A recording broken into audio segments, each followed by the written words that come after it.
Hey everyone, today I'm going to teach you how to create and complete tasks in TickTick. Without any further ado, let's get started.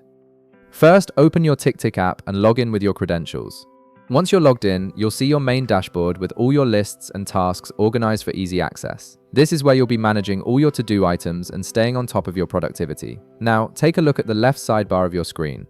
You'll see various lists displayed here, which help you organize your tasks by category or project. Click on the specific list where you want to create your new task. This could be a work list, personal errands, or any custom list you've set up.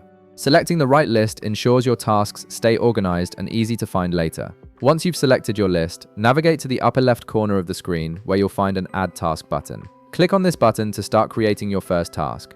This opens up a new task entry field where you can input all the details you need. In the task name field that appears, enter the name of your task. For example, you might type Update Database Records to clearly describe what needs to be done. After entering your task name, press Enter to save it.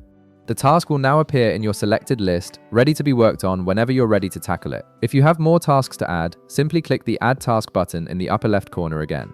Enter your next task name, such as Complete Online Training, and press Enter to add it to your list. You can repeat these steps as many times as needed to build out your complete task list for the day or week ahead.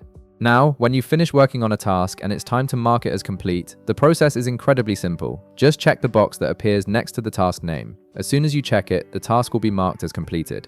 TickTick automatically moves completed tasks to your completed history, which keeps your active task list clean and focused on what still needs your attention. If you want to review all the tasks you've completed, head back to the left sidebar and click on the Completed button. This will show you a full history of everything you've accomplished, giving you a clear view of your productivity and progress over time. And that's it. You now know how to create tasks, organize them in lists, and mark them complete in TickTick. If this video helped you out, be sure to leave a like, subscribe, and I'll see you in the next one.